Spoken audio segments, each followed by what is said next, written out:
안녕하십니까. 2020년 7월 27일 새벽 무기 팩트 시작하겠습니다. 채널A 이동재 전 기자에 대한 검찰의 압수수색이 위법하다. 또 이런 결정이 나왔네요. 저도 그 법원 취재 별로 안 해서 사실 이런 절차가 있는지 몰랐는데 아마 법률적 논쟁으로 보이고요. 이것이 미치는 파장이 굉장할 것으로 보입니다. 무슨 말씀이냐면 서울중앙지검 형사 1부가 이 사건을 맡고 있죠. 정진웅 부장검사인데 5월 14일 날 서울의 그랜드 하얏트 호텔에서 채널A 관계자를 만나서 이동재 전 기자의 휴대전화하고 노트북을 건네봤습니다. 이때 현장에 이동재 기자는 없었습니다. 그런데 채널A 관계자, 그러니까 아마 사회부장이나 부국장이나 이 정도가 되는 것으로 보이는데 그 사람이 이제 이동재 기자의 노트북하고 휴대전화를, 왜냐면 채널A에서 자체적으로 진상조사를 하고 있었으니까 이 진상조사를 했을 때 압수한, 그거는 이제 채널A 내부 사람들끼리 제출받은 거니까 거기엔 영장이나 이런 게 필요가 없습니다. 그렇게 됐는데 그거를 검찰에 그대로 건네준 겁니다. 그런데 그 사실을 이동재 기자는 전혀 모르고 있다가 서울중앙지검에서 디지털 포렌식을 하는데 참여를 하게 되죠.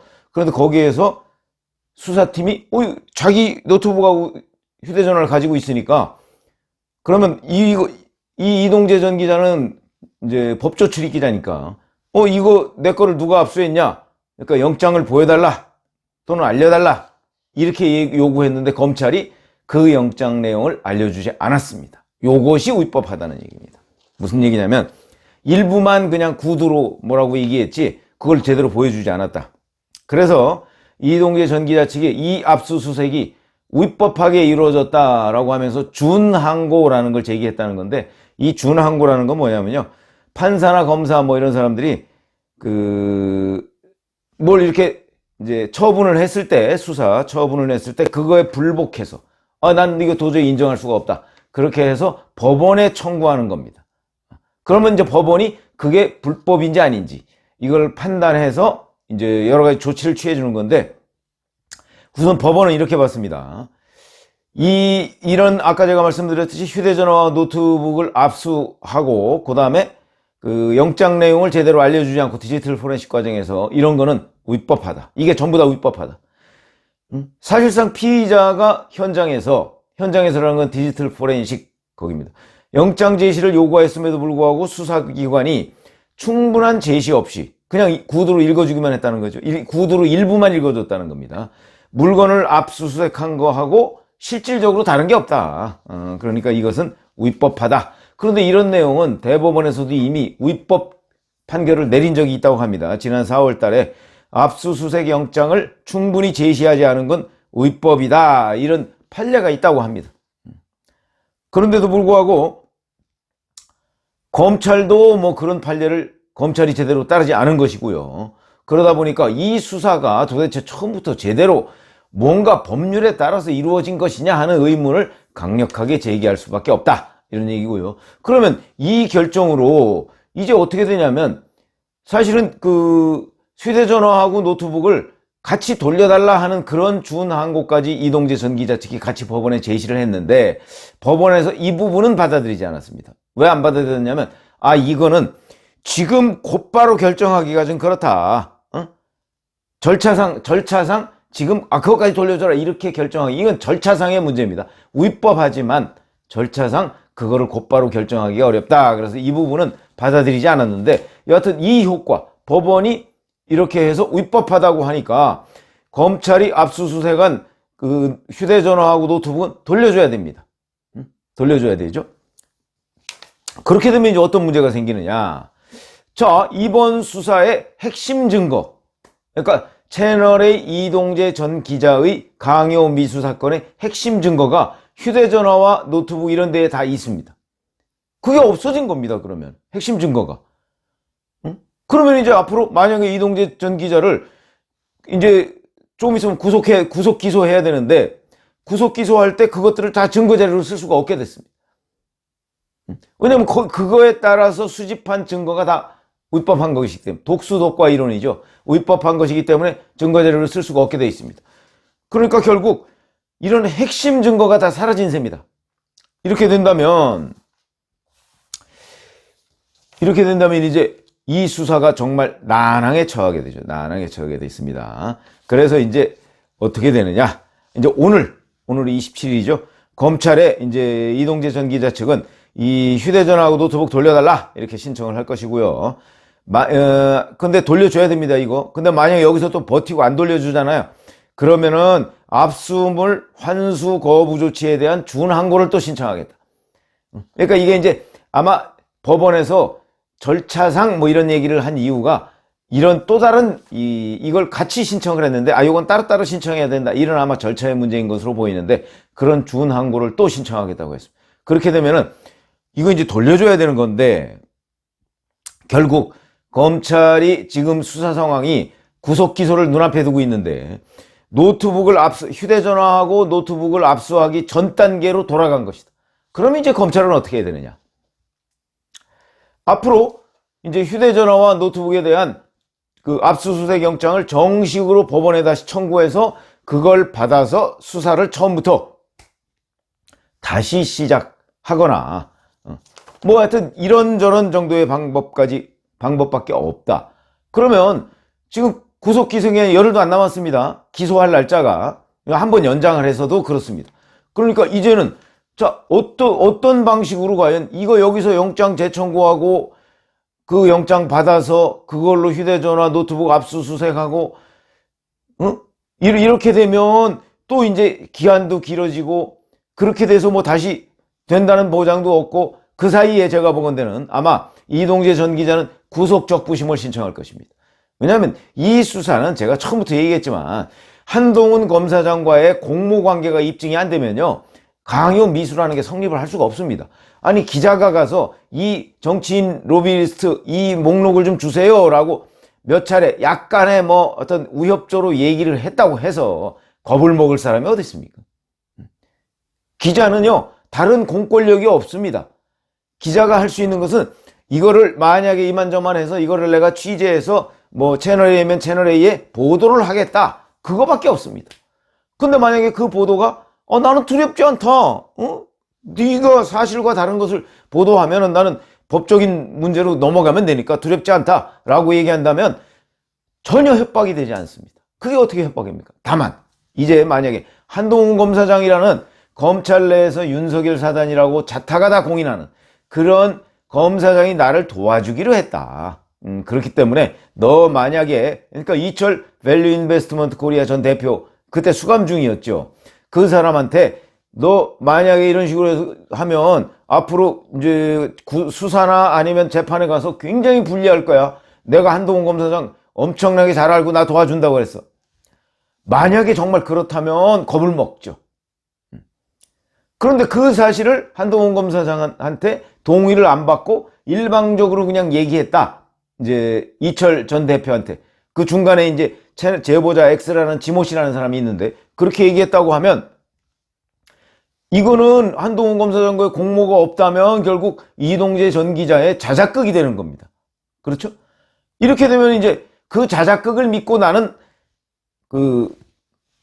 겁을 먹고 이렇게 했다라고 한다면 그건 사기에 넘어간 게 되는 거고요. 그러니까 무슨 얘기냐면 한동훈 검사장과의 공모가 없으면 이건 강요미수가 성립할 수가 없다. 그건 이제 제 관점이고 그렇기 때문에 강요미수로 구속영장을 발부한 판사의 판단이 잘못된 것이다. 그 판사의 김동현 부장판사인가요? 그 사람 그 결정문에 보면 그런 게 있습니다. 검찰 고위관계자가 연결된 그런 의심스러운 정황이 있다고 거기 얘기했습니다. 그런데 수사심의위원회에서도 그렇고 그 증거가 없습니다. 2월 13일 이동재 기자와 한동훈 검사장 간의 대화록에 보면 공모를 의심할 만한 정황이 전혀 없습니다. 그럼 김동현 영장전담판사는 뭘 보고서 영장을 발부한 겁니까? 그래서 이제 그게 논란이 되고 그게 진중권 전 교수는 정치적 결정이다 이런 얘기를 한 건데 어찌됐든 간에 자 그렇게 돼서 이제 한동훈 검사장과의 공모관계는 깨졌습니다.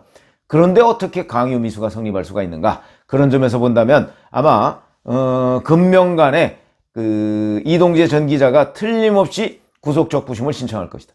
그러면 그 구속적 부심 결과가 또 어떻게 나올지 모르겠고, 이렇게 되면 이제 수사팀은 진퇴양난에 처했습니다.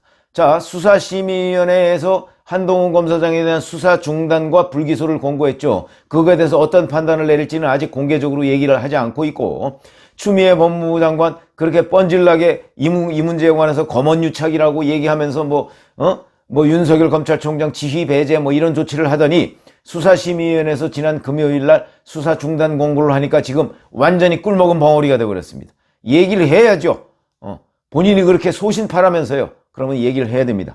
그러니까 제가 보건대는 수사팀은 자, 이런 식으로 이게 사실은 한동훈 검사장을 어떻게든 엮어가지고 윤석열 검찰총장을 압박하려고 했던 거 아닙니까? 근데 그 부분이 불발로 돌아가면서 자, 그러면 이동재 전 기자에 대해서는 수사를 계속해도 좋다, 이렇게 수사심의위원회가 권고를 했는데, 자, 그럼 그거 받아들이고 한동훈 검사장 거 만약에 이걸 또 여기서 거부하고 나 그 수사심의 권고 안 받아들일 거야 그러면 안 받아들인 최초 사례가 됩니다. 자, 그렇게 되면 또 이제 여론의 역풍을 감당해야 되겠죠. 뭐 이 사람들 뭐 여론 별로 두려워하는 것 같지도 않긴 하지만 어쨌든 그렇게 해서 밀고 나가야 됩니다. 이거를 밀고 나갈 수 있을 것인가 과연. 이동재 전 기자의 휴대전화와 노트북까지 지금 돌려줘야 하는 마당에 이렇게 된다면 서울중앙지검 형사 일부 팀은 사면 초과에 들어가 있는데, 오늘 또 조선일보 기사를 보니까 당시 이동재 전 기자에 대한 영장 청구 이 부분도 수사팀에 여러 사람이 반대했다는 거 아닙니까? 그럼에도 불구하고 이성윤 중앙지검장이 밀어붙였다는 것이죠. 그 얘기는 수사팀이, 아니 직접 수사하는 사람들이 이거는 아닌 것 같다 라고 해서 반대하는데 지검장이 밀어붙였다는 것이죠. 자, 이렇게 되면 무슨 문제가 발생하나요? 이제는 자, 증거 없이 한동훈 검사장을 엮으려고 했다, 이런 게 명백해지고요. 제가 어제 말씀드렸죠. 이제는 엊그제 말씀드렸습니다. 이제는 중앙지검 형사 일부의 그 수사팀, 또 그 수사팀과 혹시 MBC가 연계돼서 뭔가 검언유착, 또 다른 검언유착을 한 것이 아닌가 하는 부분을 수사해야 될 차례다라고 제가 말씀드렸고요. 또 오늘 아침 조선일보를 보면 뭐가 있냐면 KBS의 그 오보 있지 않습니까?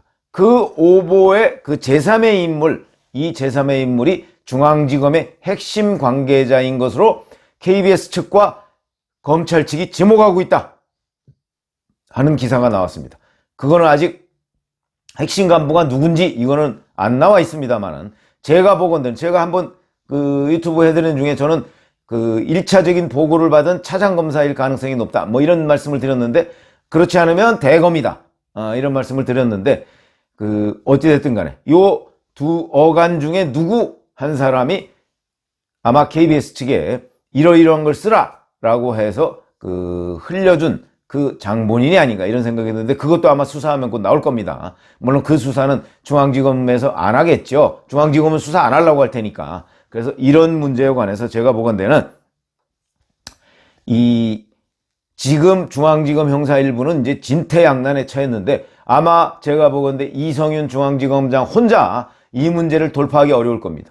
왜냐하면 수사심의위원회, 법원 모두 다 이 수사 잘못됐다고 지금 얘기하고 있는 거고요. 그리고 객관적으로 봐도 누가 봐도 잘못된 또는 공작적인 수사다 이렇게 얘기를 하고 있는데, 그 없는 증거 또다시 조작해내야 되는데 그걸 어떻게 조작해내겠습니까? 지금 시간도 없습니다. 이동재 전 기자 지금 기소할 시간이 다가오고 있는데 시간도 없습니다.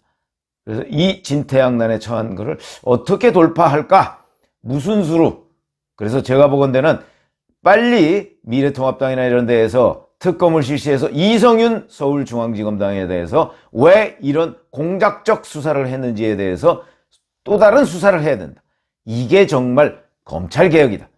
왜냐하면 죄 없는 사람을 잡아넣으려고 했던 그런 시도에 대해서 정의의 편에 서서 그거를 바로 잡는 것이 바로 검찰개혁이지 뭐 다른 게 검찰개혁이겠습니까? 그러니까 이런 부분에 관해서 오늘 제가 말씀드리는 내용은 법원도 이 수사가 잘못됐다, 이 수사의 상당 부분 출발이 잘못됐다 하는 것을 지금 결정을 했다 하는 말씀을 설명을 드렸습니다. 감사합니다.